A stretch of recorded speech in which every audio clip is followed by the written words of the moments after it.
Okay, so let's talk escalation clauses. Now, for those that don't know or understand what an escalation clause is, it is when you submit an offer. Let's just say the property is listed for 300,000. You say, hey, I'm going to submit 290.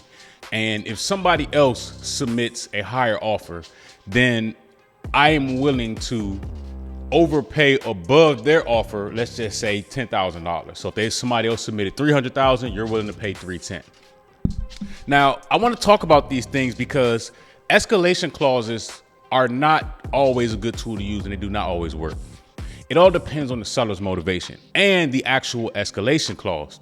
I actually have an escalation clause up right now that you can see, and I'll just quickly read it. It says, in the event seller shall receive one or more bona fide written offers from other qualified buyers to purchase the property upon terms and conditions acceptable to seller, which will result in higher net proceeds. Then it just talks about the concessions, the closing costs. I'll skip that part.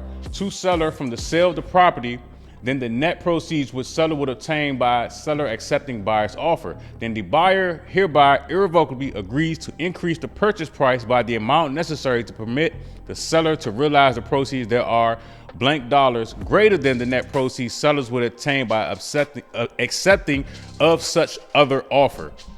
Okay, so here's the thing. Sellers are not bound to these escalation clauses. Okay, just because you submit an escalation clause doesn't mean that a seller has to adhere to that. You have no contract with that seller.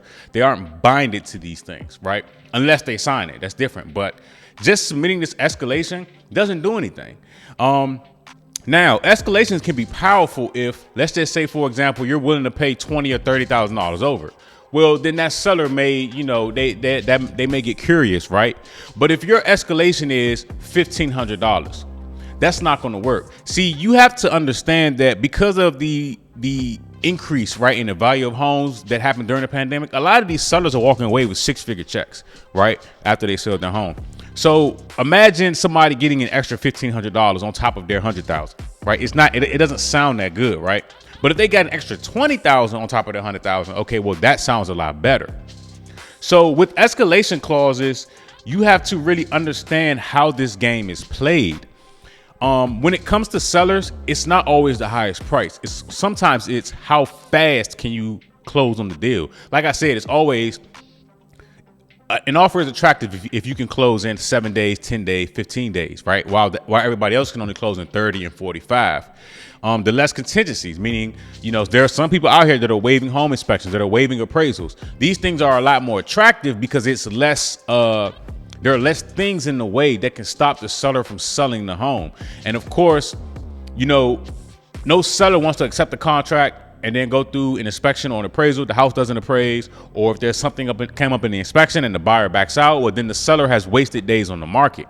So having less contingencies sometimes is more powerful than an escalation, especially if the escalation is lower, meaning, 1,000, 5,000. Now, if you're getting into the 5-figure range in escalations, okay, then you may have a curious seller. But if that's not the case, that's not as attractive. Like I said, these things aren't binding. Just because you send an escalation clause to a seller doesn't mean that they'll consider it. It's always, what else is in the offer, right? Like I said, to me, in my opinion, speed always beats everything. And a seller will take less if you can close fast. So those are other things to consider other than just an escalation, saying, hey, I'll give you $5,000 more. That's not always the most attractive thing. There are multiple ways to skin a cat. There are multiple ways to have offers attractive other than escalations. And like I said, speed, I don't recommend waiving home inspections. Some people do. And, that's their way of getting, sellers to bend to their will by removing that aspect of the offer. So I just want to really quick talk about escalations. They aren't always what they seem. It's not binding. Just because you submit an escalation does not mean that the seller will even consider it. Like I said, other factors in the offer can be a lot more attractive to sellers.